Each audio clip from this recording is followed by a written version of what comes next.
好了，各位亲友，大家晚上好。我们开始今天晚上的分享啊。先分享天老师的一个体会啊。他是修心日记是11月9号的，说日行一善，说我能为您做点啥呢？说静心修己呀，带着爱做家务。我能为你做点啥？这是我提出来的，就是我们在参加一些活动的时候，往往我们去参加活动呢，就想着，哎，我能够得到点什么。就没有很少有人想到，哎，我到这个活动里，我能为别人做点什么，所以我提出来，我能为你做点啥。就在参加活动的时候、锻炼的时候、学习的时候，不要单单想着自己，而要想着为别人做一些事情。当然，在家里面也是一样，生活中也是一样，就是哎，我能为你做点啥啊？说我错了，说洗碗的时候想事儿哈，提醒自己心要静，一边洗碗一边想别的事儿了哈，心静。说修无怨造的我，说有造无怨，此减谦呢，继续修这个减。说听课和锻炼，这晚上跟着773课，轻松点，你已经在目的地了。学习锻炼，早晚爱的磁场加日常安静的觉知。下面讲了听课和锻炼的体会，11月9号啊，日常体会。说做家务就日常的体会，做家务和走路时有一段想起关于动静的体会，有在行（括号行）动中体会静的心的形体运动的过程中体会内心的安静，在心的安静中呢，体会本能的动的这种觉知。说晚上学习773课，学习轻松点，你已经在目的地了。说正如一语惊醒梦中人一样。说我也曾在树立的时候，有一种心神总也下不到丹田的这样的想法，就是我想往丹田想，我总也想不到。说竟都是什么画蛇添足，自己给自己设了障碍，就轻松一点，你本来你就在那儿，但是我们人往往就会自己设置一个障碍，然后自己努力去冲破那个障碍，而事实上这个障碍本来是不存在的，就我们头脑当中自己设了一个东西，然后他想办法把它冲破它，有的时候叫自寻烦恼，也是这样。天下本无事，庸人自扰，就没有事，可是你自己头脑中造出了一个事情来。一手丹田也是这样，总想着我怎么样才能到下丹田，怎么才能到？其实你就在那儿，就在那儿。说自己给自己设置障碍，原来树立的时候觉知心神回归丹田，最重要的就是放轻松，你轻松一点就是了。因为心本就广阔无垠，无处不在，它本来就在那儿是一想就到，没有阻碍，这就是心的功能，都藏在日常生活的很多轻松的不经意之中，在这个体验之中你比方说想家，或者想蓝天白云，或想去过的地方，心就在那，一想就到了，它不需要说坐火车坐飞机怎么要穿过什么地方才到说一旦离开了轻松头脑就已经在给心设置了一些障碍说不用想怎么到丹田，正如不用想怎么透过障碍想蓝天一样，因为一想就是心本没有障碍。这心本来无一物，何处惹尘埃，就类似这样的，它本来就没有，你给它设了一个东西，就麻烦了，就成了一个障碍了，然后你自己才去跟这个障碍做斗争了说锻炼的时候呢，安静放松的越好，心神回归丹田越自然。不容易想丹田，是因为心习惯向外放，对身体不熟悉。所以锻炼的目的呢，就是通过安静的锻炼，把容易外放的不安分的心收回来，安定在丹田或身心、生命之中，让身心融合合一。心真正回家，心对身体生命的觉知，从不熟悉到熟悉，需要日复一日的用心觉知的功夫，没有捷径这是我应保持的。后面讲这些锻炼树立，说眼观鼻，鼻观口，口观心，心神回归丹田，在心息相依中保持对生命的安静的觉知，说偶尔有走神，及时呢知止和回归。你说神意马上觉知，不怕念起，就怕觉迟。你不要随着你那个念头走，我过去曾经讲过，从一个念头变成一个词组，变成一个句子，变成一个故事。我说行，变成一个故事就走远了，收回来，念头一起，刚要形成一个词组，马上对它有觉知了。你形成词组还没有觉知，形成一个句子，你要有觉知。你形成句子没有觉知，那就读故事，你就编故事。有人站桩站1个小时，可能编好多好多的故事啊。所以说，马上就有觉知啊，就是及时知止啊，回来了，继续在安静中觉知生命。说有一时啊，说体会到身体越来越空的状态啊，富贵婴儿继续在动中觉知静，觉知无限虚空。静坐呢是安静修养，心系相应。这里面特别强调了，就是他在学习这个轻松一点，说你已经在目的地了。有的时候真的是这样啊，特别是我们在锻炼的时候，说你要想哪儿，一手丹田呀，我得怎么才能到丹田？你想就是，就头脑中一定有这个概念，我本来就在那儿。就像过去讲的安静一样，说我怎么才能够安静啊？哎呀，我要不要想，不要想，我才能安静？不是这样，你本来就是安静。你看，这已经我本来就是，我小时候一出生的时候算本来吧，它比较靠近本来，头脑是安静的。我本来就有那个安静的状态。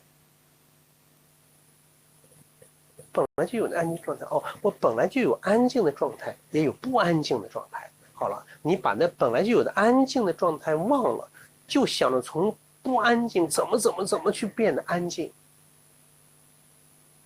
就好像是你本来就有一件衣服，你把它忘了。我现在穿了这样一件衣服，我怎么把这个衣服改装改成那个衣服呢？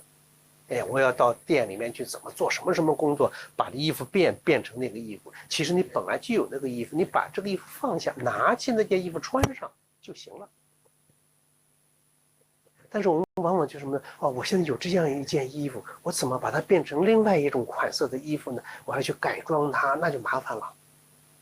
其实不用，你把这个放下，拿起另外一件就行了。你本来就有安静，你本来就在丹田。我说清楚没？本来就有，拿起来就是，叫当下即是。当下即是。所以我们学习传统文化，其实真的不是说让你从另外创造一个什么东西，而是呢把你本来就有的东西怎么样给它唤醒。本来我就有这个，我唤醒了，拿起来就行了。那我不需要它的时候，我把它放下，就拿得起。放得下，达到这样一种状态就很好了啊。我们今天要分享这个内容呢，也是前面上一次我就讲了，说在欧洲上课的时候一些我想跟大家分享的事儿。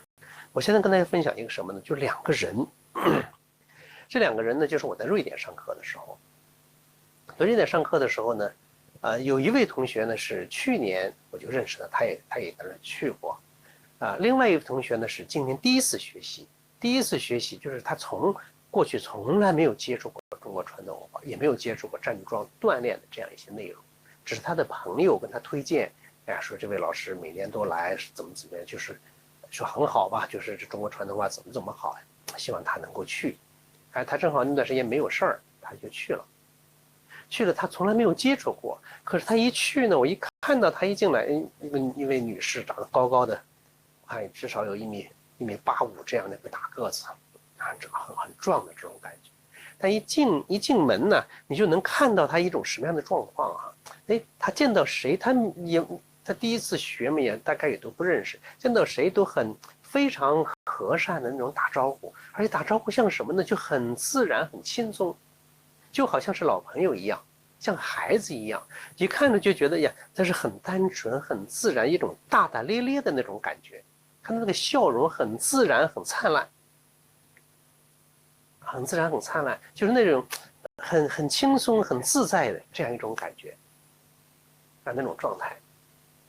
而另外一位女士呢，我去年就认识她，这位女士真的是可以说是一个非常知性的女士举止很得体，也很优雅如果说按照我们成年人的标准啊，就是看的话，就可以说他是真是一个很知书达理的人。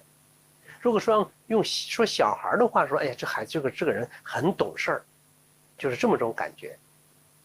这个人呢，我去年跟他有过交流，他过去一直在美国工作，就是一个职业经理人，他也是作为一个职业规划一个培训师，然后呢，工作了很多年之后啊，身体不舒服了，不舒服之后可能有各种各样的问题吧，然后跟他先生是美国人，他们就一起呢就回到了瑞典生活，他本身是瑞典人，然后这两个人呢，他们的就是那种一看那个状态啊是不一样的。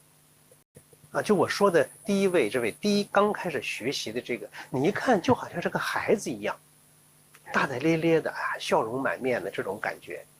另外一位呢，一看就是很博学多识，往那一待呀，很沉静，很沉静，一看着就好像哎呦，特别这个人有修养的这样一种感觉。两个人的状态呢，你从平常的感觉都很好，但是锻炼的时候啊，这个效果真的是差别非常大。这第一个就是刚刚新学的这位同学，第二天早晨一进这个教室，就很高兴的就找到我，就跟我说：“哎呀，说我怎么没想到这个中国传统文化怎么太好了？”我说：“怎么太好了呀？”他说：“老师，您昨天讲的，说要用爱护生命，说这个身体这个肚子一动，哇，里面有爱的感觉。说我当时就有感觉，说我一感觉什么呢？我的骨头都热了。骨头啊，他就说我清清楚楚感觉我的骨头架子，骨头里面都很温暖的这种感觉，很温暖。而且呢，说我回到家之后啊，整个一晚上，我睡觉的时候啊，整个全身那种暖融融的那种舒适感。他说我这是多少年呀都没有睡过这么好的一个觉，就这个觉比过去呀太好了。说哪怕到今天早上我起来，全身还很轻松，还很轻松。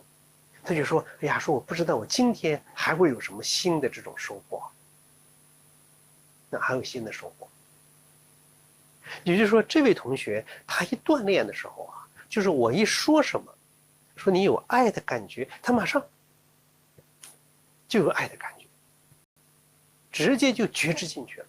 然后第二天上课我就讲什么呢？我们做动作的时候，说你这一做动作啊，你就好像没有了肌肉，没有肌肉的力量。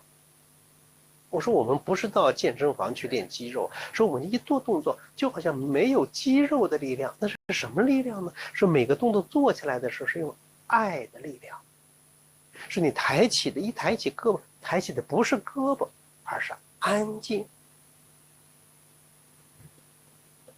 他自己下课之后又找我分享了当然我让他在整个班里进行分享了。他说我开始做的时候，因为他比较胖啊，比较壮，说我这胳膊一抬起来是比较沉重。说当老师说没有肌肉的力量，抬起的是安静的时候，他说这胳膊突一下变轻松了。他就说好像有东西啊把我的重量突给抽走了，重量感抽走，说这胳膊立刻变得特别的轻松，变得特别轻松。就这位同学在分享完了之后，我就说另外那位同学，就很知性的、很知书达理的这位同学就找到我，就跟我说：“李老师说，他刚刚开始学，怎么他就有这么好的体会？说我学了很长时间，我怎么就好像从来没有过他的那种感觉。”他没有过他的那种感觉。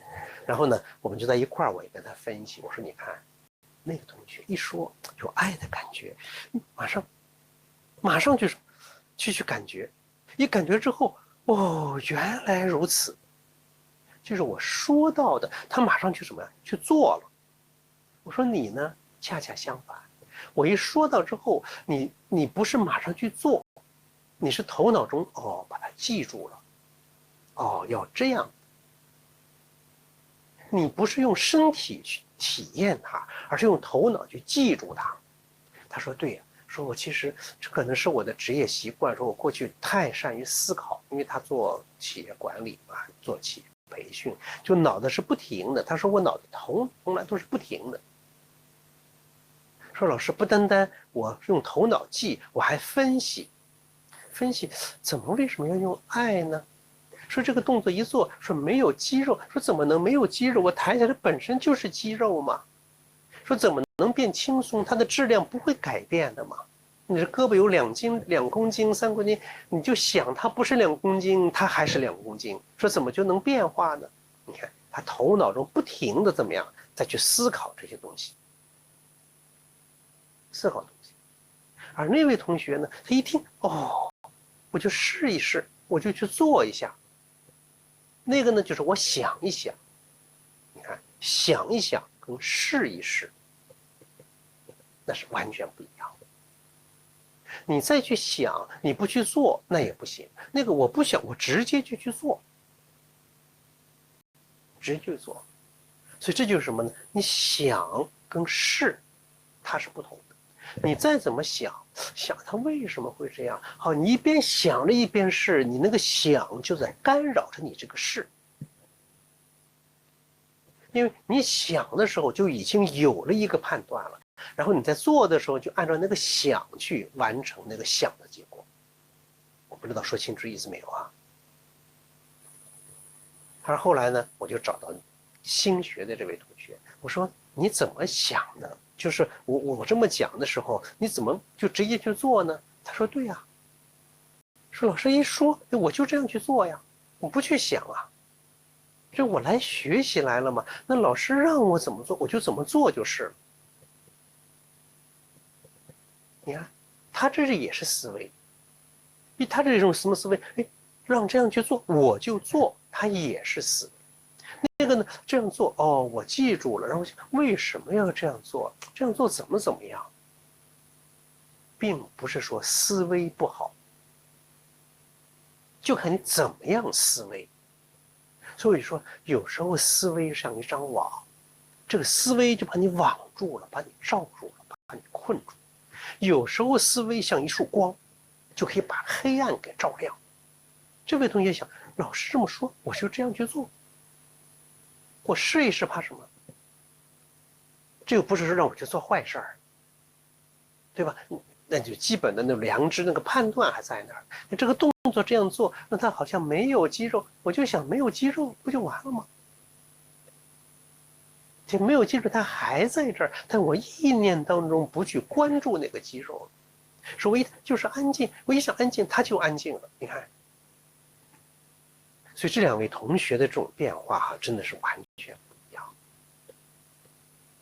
这位新学的同学，他头脑中没有太多的这种内在的分辨，没有那些那些矛盾，没有内耗，他没有内耗，所以一锻炼的时候，哎呀，他感觉到里面能量就充足起来了，就能体会到生命的那种真实的变化。而另外一位呢，脑子里总在去想琢磨，这一琢磨呀，你就不是真实的生命了，就活在头脑当中。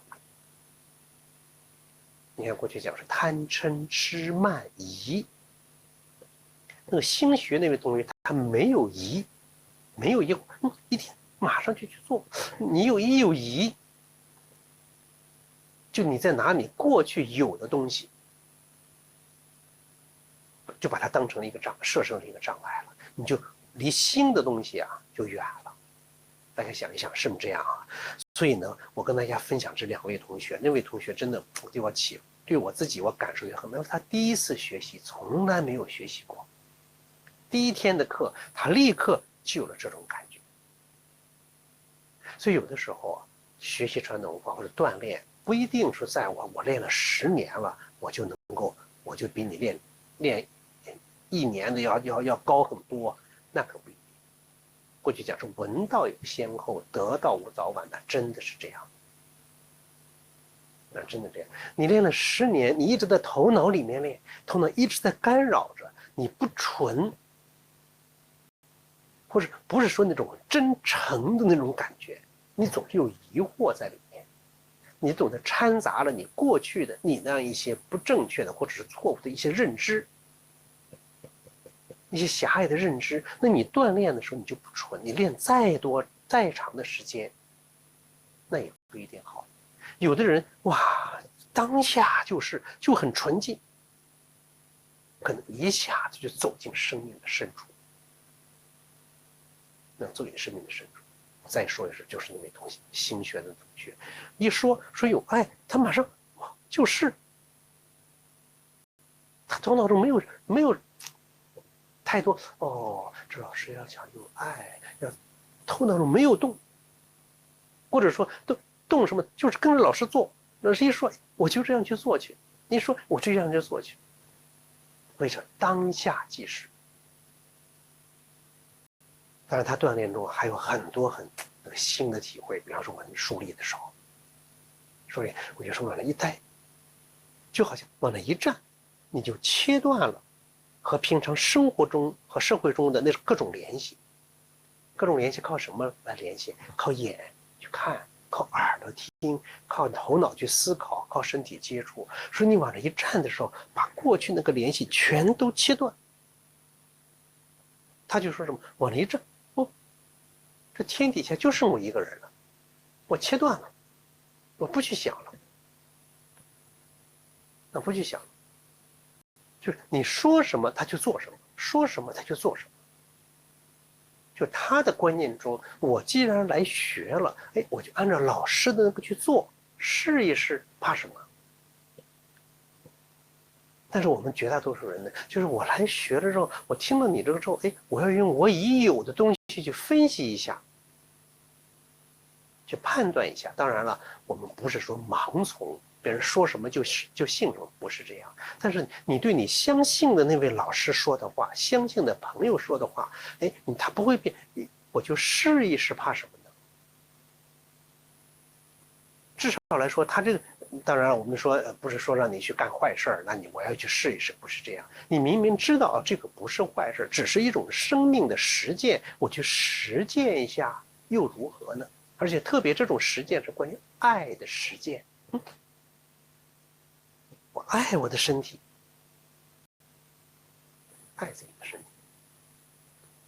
但往往我们很多人都不会这么直接去这样去做。那个头脑它总是要去控制你，因为一种新的这种爱的理念来了之后，要好像这个新的这种理念，这种爱的觉知要占有你的生命的时候，你过去就有的那个觉知，它不愿意放权，因为它已经在你身体里面控制你身体这么多年了，怎么突然让爱来控制呢？那不行啊，我不想放权，所以它总是要去干扰。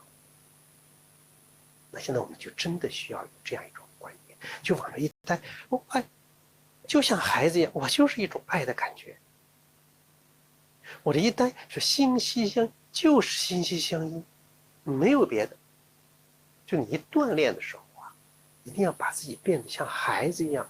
我们说富贵婴儿，不单单练这个富贵婴儿的是富贵婴儿，你往里一站，哎呀，就是这种富贵婴儿的这样一种状态。但是这种状态啊，只要用语言去说，你一说就不对了，就不是真正那种状态。我只能在这这么去提示，希望大家去琢磨啊，去感受。我相信这个语言说不清楚这种状态，你只要一说，它就远离了那种状态了。但我相信我们大伙对它是有觉知的，就是我一旦当下就是头脑放下了。过去我们讲大智若愚，也是这样啊。后来我就问到那位，就是说，看起来大大咧咧的，好像像小孩一样，这位同学，其实他也是大学毕业，也有很好的工作。他在工作中，他也有很强的思维，并不是说他没有受过高等教育，那个受过很好的教育才这样，不是这样。有的时候和那个教育啊，没有多大关系。他受过很好的教育，他知道什么呢？我在学一门新的东西的时候，我就把我过去的东西给放下。而另外一个呢，他过去有的东西，他不愿意放下，总是愿意用过去的思维模式来去衡量一个新的东西。我表达清楚意思没有啊？就是我有的东西，并不是说这个思维是不好的。我看看这个思维在这儿，我是把它当成一张网，网住自己呢，还是把它变成一束光，去照亮黑暗？我相信，我们都应该把你已经有的东西啊，你的智慧、一些知识，把它变成一束光，照亮未知的世界。你不能把它变成一个牢笼、一个网，网住了之后，让你去远离了未知的世界。大家想一想，是不是这样？你所学到的这些知识、这些东西，恰恰是一个钥匙，打开一扇门，开了一个门缝，把光照亮出去，或者把外面的光引到你的生命之中来。不能把外面的东西挡在外面，把未知东西啊，让你永远就进不去，你只能生活在你已经有的这个网里面，那就不好办，是吧？待会儿我们一做的时候，一定注意，往那一站，哦，大智若愚，往那一站，呆若木鸡，啊，就像过去我们说的这个一样啊，你的啊，把自己变成一个孩子的这种状态，好吧？我们现在一起来练啊。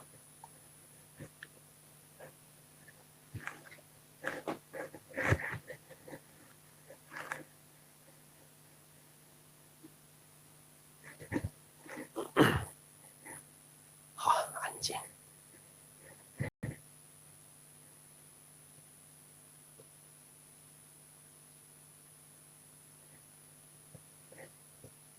就你往那一站的时候，就切断了跟社会的各种联系了。啊，你在生活中啊，你是一个经理，或者你是一个职员啊，你是爷爷，你是爸爸，你是孩子，这时候都不是了，都没有这些东西了。哎呀，我就是一个活生生的生命。过去我学过物理，学过化学，学过历史，学过很多东西，现在那些东西跟我没有关系，我什么都不懂，就像个婴儿一样，头脑是空空的。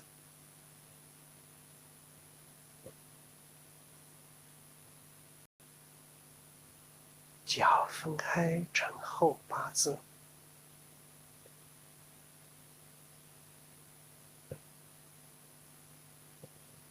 就心里面啪啦一下就轻松了。哎呀，那些身份感啊，那些身份没有了，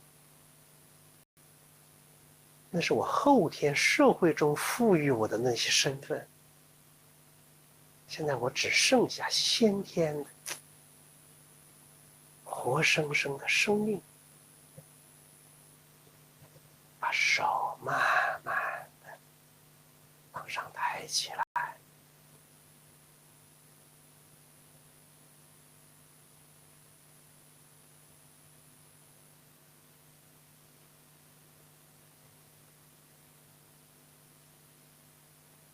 身体微下蹲，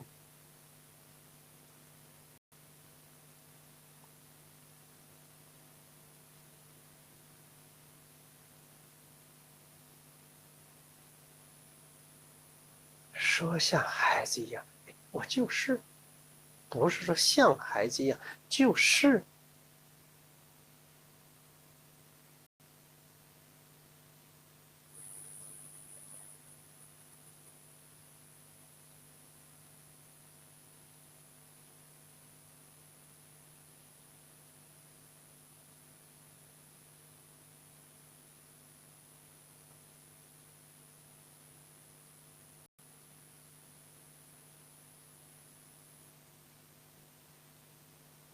温暖、慈悲、爱，对孩子来说啊，就那种纯真的、那种天真的爱，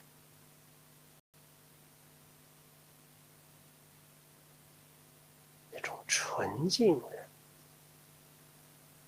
那种能量，那个气，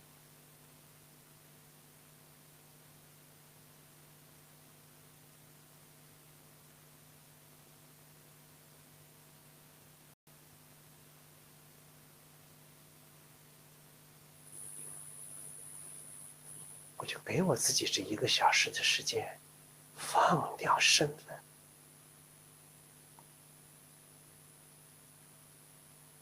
我不是爷爷奶奶、爸爸妈妈，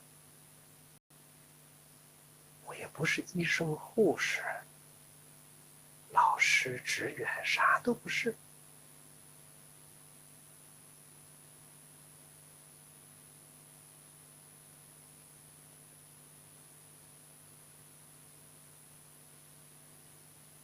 就是一团正气。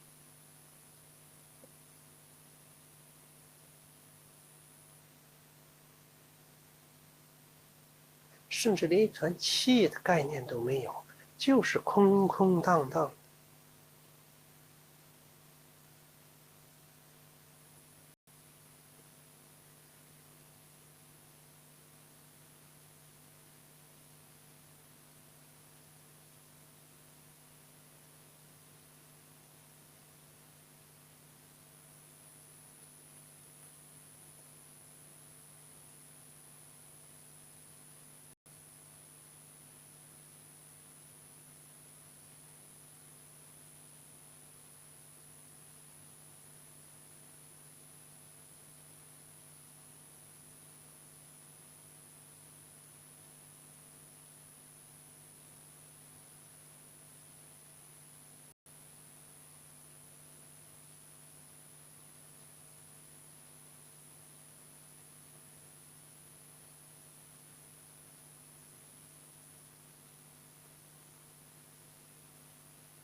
心息相依。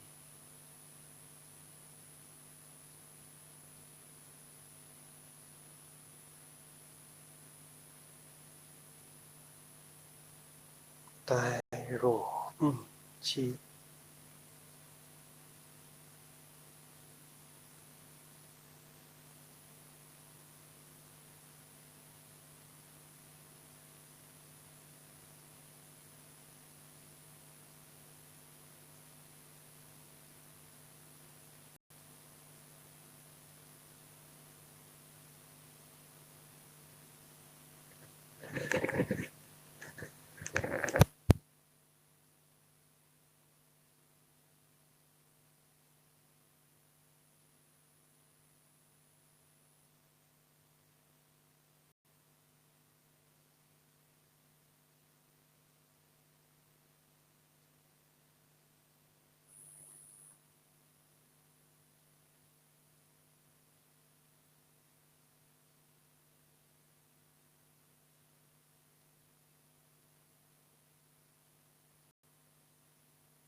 静，安静。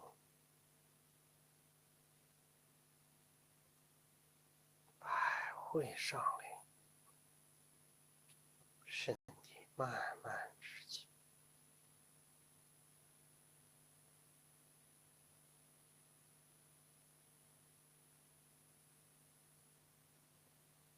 脚慢慢合拢，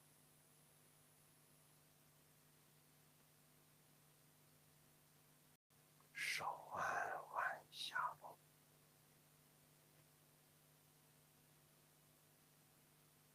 静养。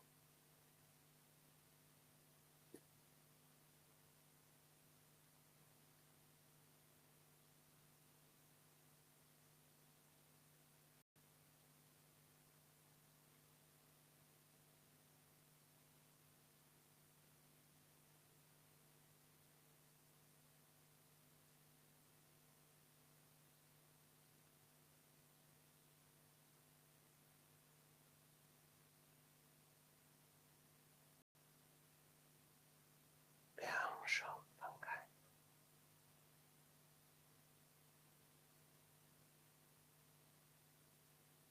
敞开心胸，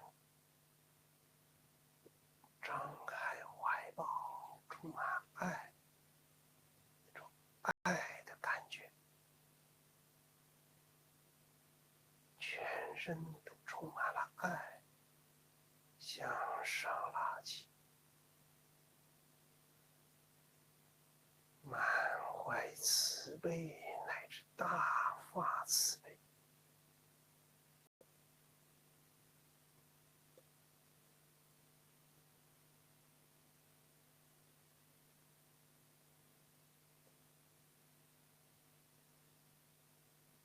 欺骗，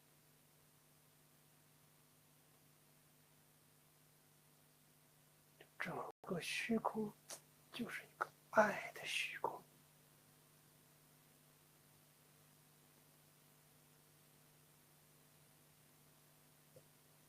爱的天地。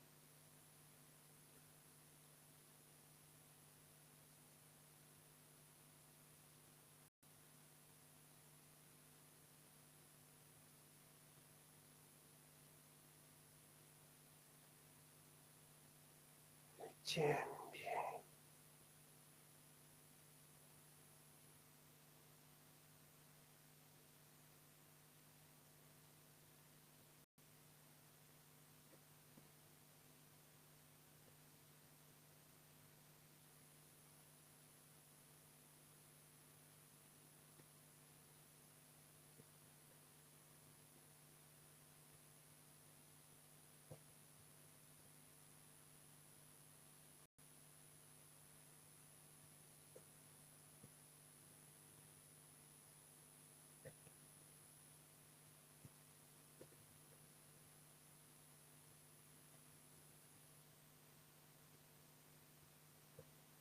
直到后天，无限虚空，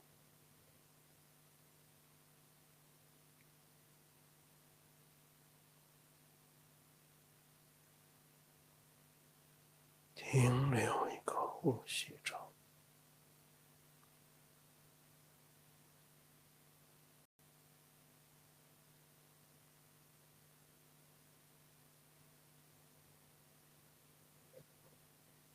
慢慢向后，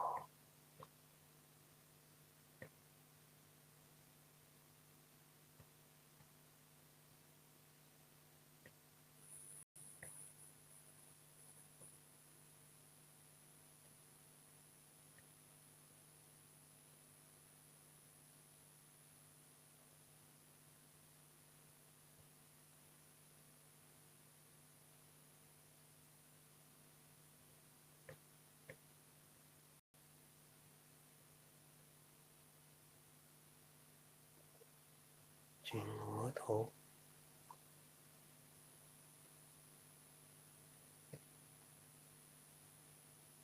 面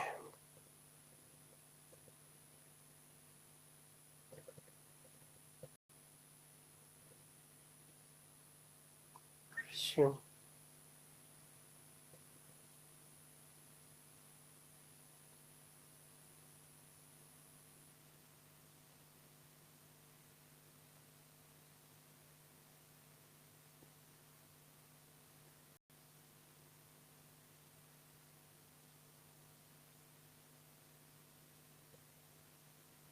指腹，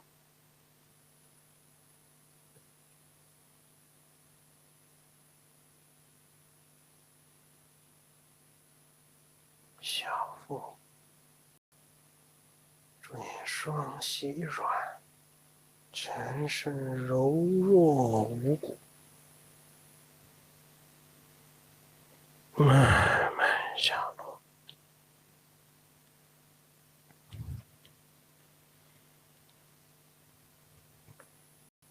两手敷于足面，下按，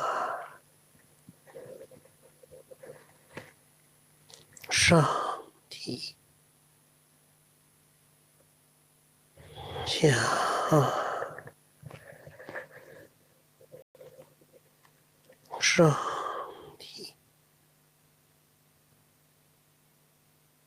下按，上提，转掌，手经腿的后侧，慢慢上升。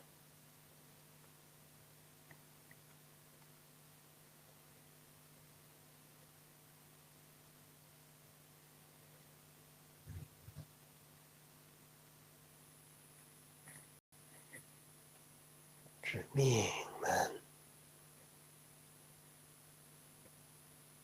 点按，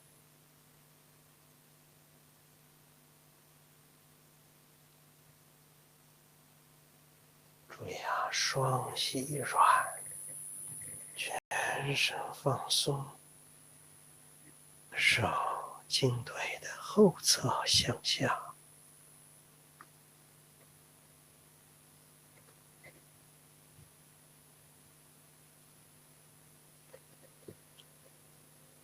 经脚外侧敷于足面，下按，上提，下按，上提，下按，上提，转掌，手经腿的内侧，慢慢上升。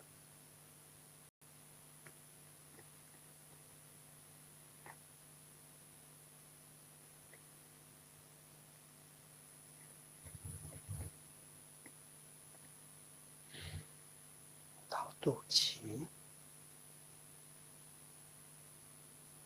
点按。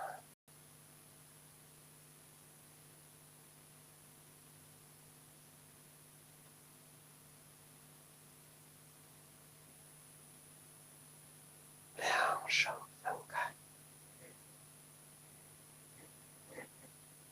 安静。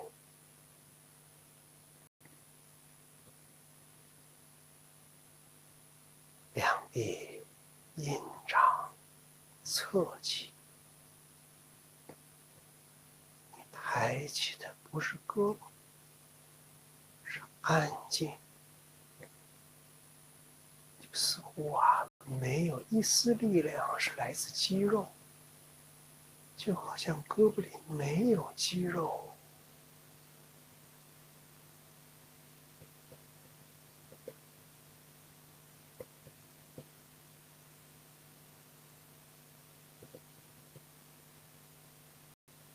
慢慢上升，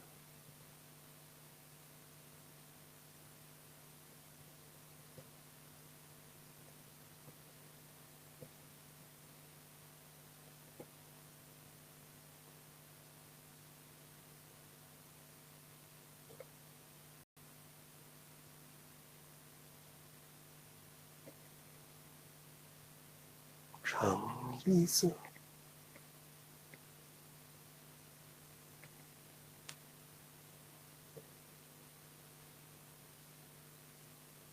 闻见色相是那种爱的柔和的力量，没有肌肉的力量。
爱像松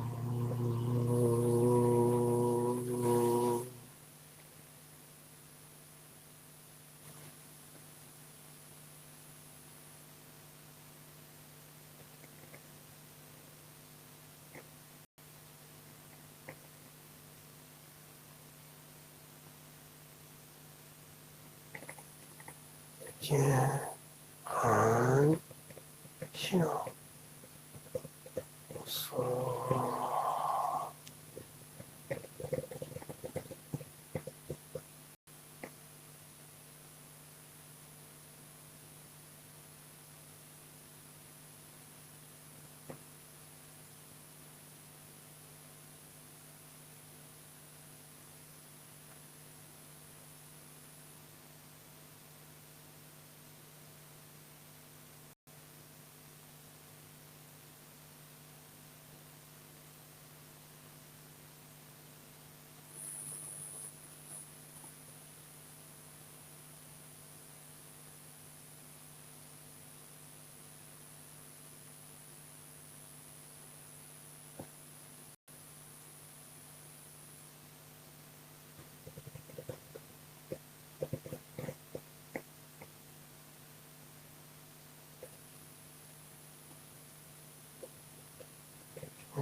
含像松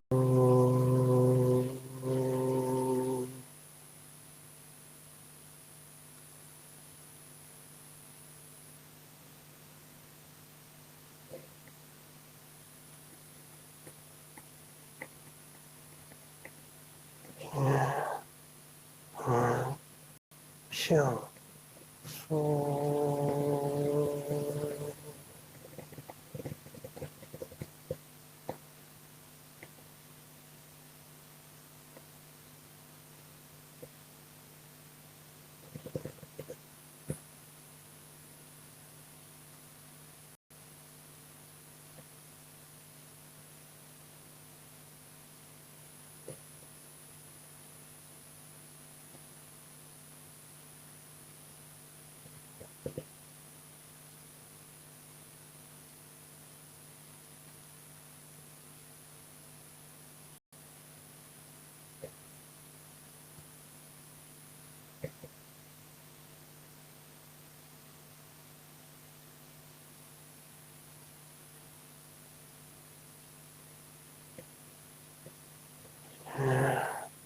含像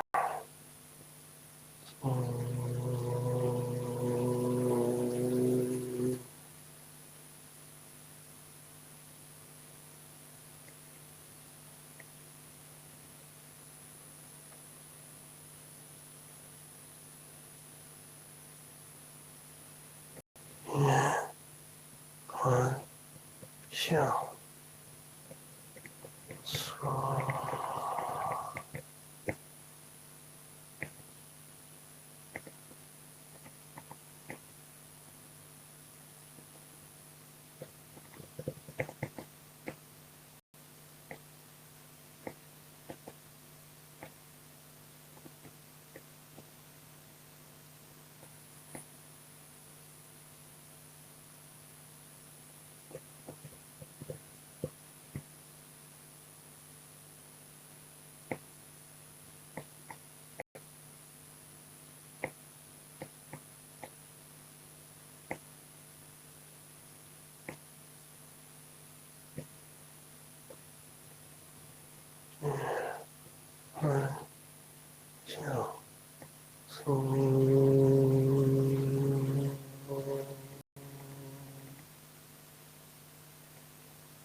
天环向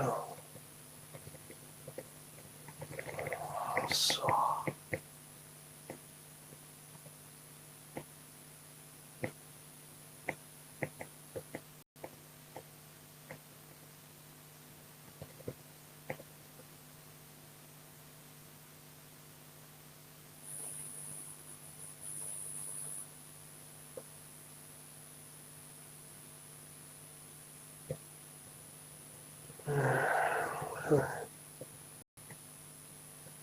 向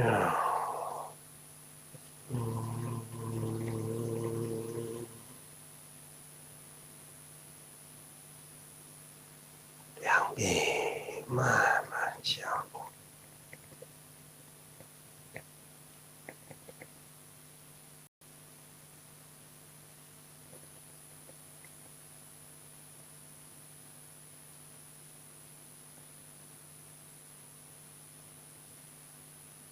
两手重叠在肚脐上，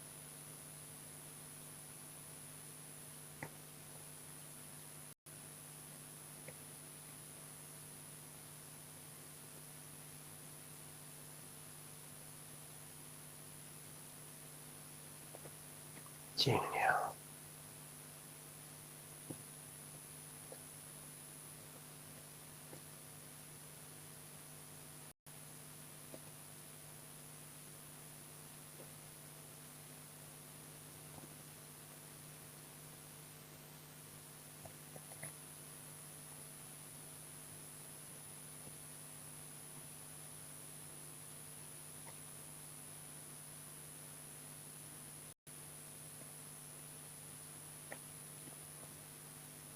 好，我们静坐，尽量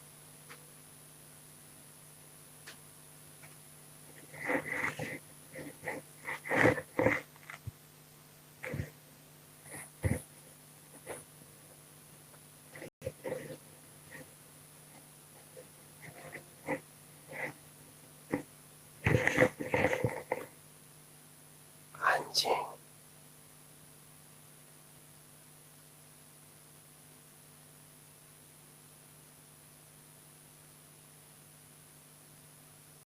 心息相依，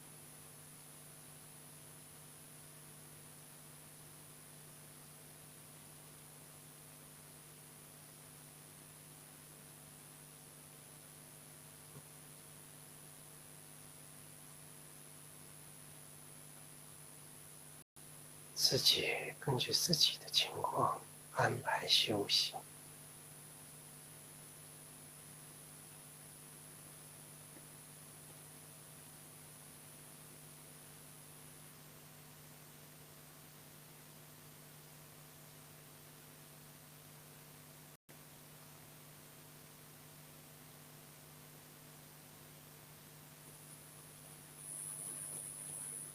本来就是安静。